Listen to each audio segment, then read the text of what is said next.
Supposedly in the deep, dark corners of the web, you can find the work print for what was purportedly going to be GRIZZLY 2, but seems to have alternate possible titles such as GRIZZLY 2 The Predator, GRIZZLY 2 The Concert, and Predator The Concert. I can't be certain exactly what it is since the print contains no titles or credits whatsoever, but for the sake of brevity I'm just going to call it GRIZZLY 2 from here on. Filming supposedly began in the early 80s and was mostly finished by the looks of this thing, but the production was shut down and never resumed. If it is in fact a sequel to GRIZZLY, it's in name only, as there's no characters from the first film or mentions of those events. Basically, it features a huge concert being held in a national park, but a gigantic grizzly bear is on the loose. The park ranger, this guy, and sir, that is way too much hair to be on the head of any human being, pleads for more men to help stop the rampaging bear, but is shot down for reasons that never quite make sense. There's been an incident over in Holbrook Valley. I think we better talk about it. I don't have the right to discuss it now. It's not magazine is a right. A man has been killed by a grizzly. Apparently a very large one. I just can't talk about it now. All I need is maybe some state troopers.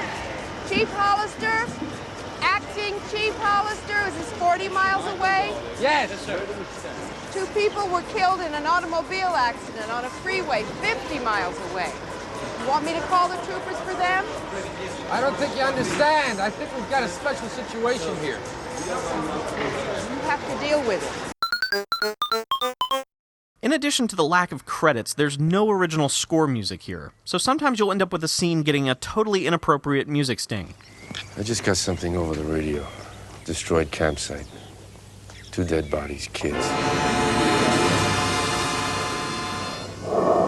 In scenes requiring some kind of background pop music, cuts from Michael Jackson albums are used, which obviously would not have stayed in. Disorder. I've invited some people, some very important people. But then there's the concert, which takes up a lot of this work print. A lot. There's a weird proto-Spice Girls band singing about coconuts, for example.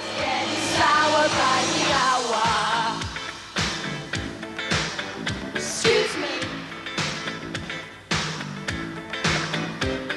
Shut up, don't crack, shake my tree and I'll attack.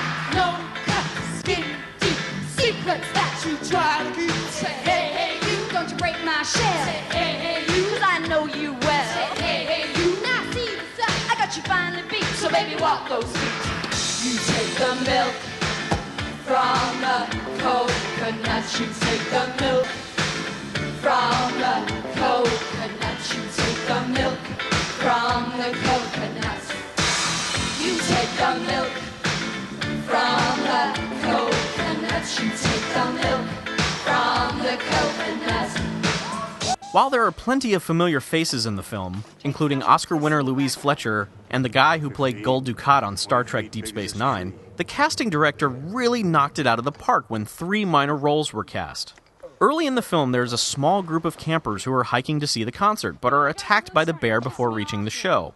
They are played by George Clooney, Laura Dern, and Charlie Sheen. Insane. Also on hand is John Rhys-Davies, playing a supreme French bear hunter wizard of some kind. He's the biggest reason I wish this film had been completed, because his speeches are awesome. One night, my grandfather took me, a bunch of other hunters. We killed maybe 25 grizzlies that night. The grizzlies that come down out of the hills, they smell the meat. We lasso them by the neck, by the leg. And we pull. We pull in opposite direction.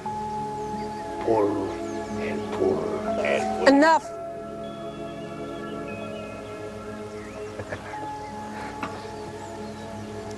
Pardon, mademoiselle. I forget that you have delicate feelings. Later, he starts singing for no reason. I have a song for you. If all men was one big man, and all grizzly one big grizzly, and that man kill that one grizzly, ha, ha, Ah! What? And also contributes my favorite moment in the entire film. Feet off the ground. That don't mean a thing. Bears climb. You got the eyes that you can see the other marks? How big the feet marks? How deep?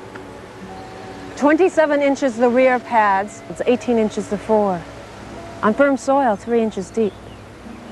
And the distance between the rear feet marks? 8 feet.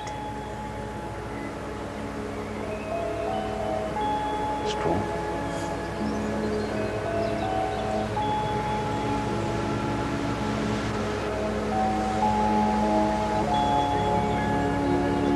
It's very bad. You got the devil bear. Devil Bear, yeah! Coincidentally, Devil Bear used to be my CB handle. You got the Devil Bear, come back, what's your 20? Yeah. The main problem with this print is that almost all the bear attacks are non-existent. Stock footage wasn't used in any way, and apparently the giant mechanical bear that shows up in the finale either wasn't convincing enough, or production shut down before it could be used as inserts into the film's previous scenes. So whenever there's supposed to be a bear attack, the movie just cuts to a blank screen, except in one case where a big hairy arm is seen. And they only had access to very limited bear sounds, so when there's supposed to be a constant bear roar, it just sounds like a bear ringtone.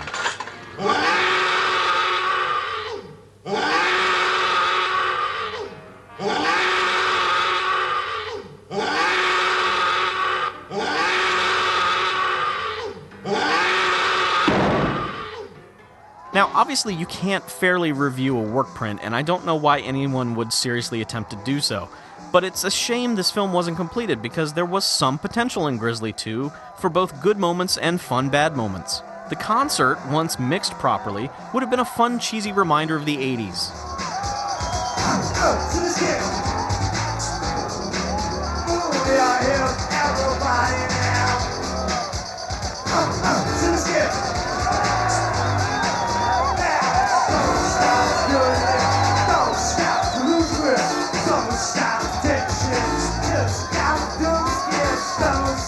Okay, maybe not the best reminder of the 80s.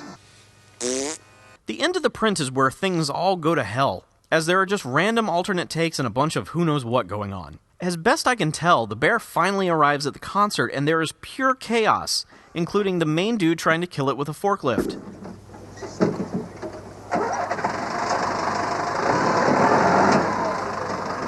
Come on, you son of a bitch! Car stunts, fireworks going off, and massive explosions.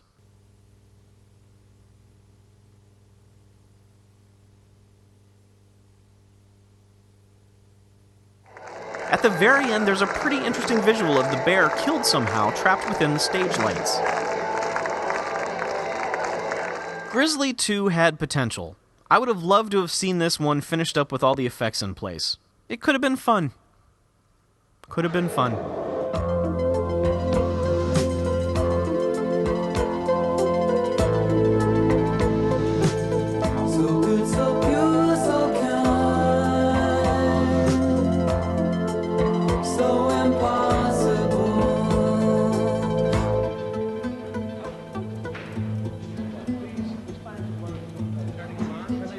Frustration, elation, these are the things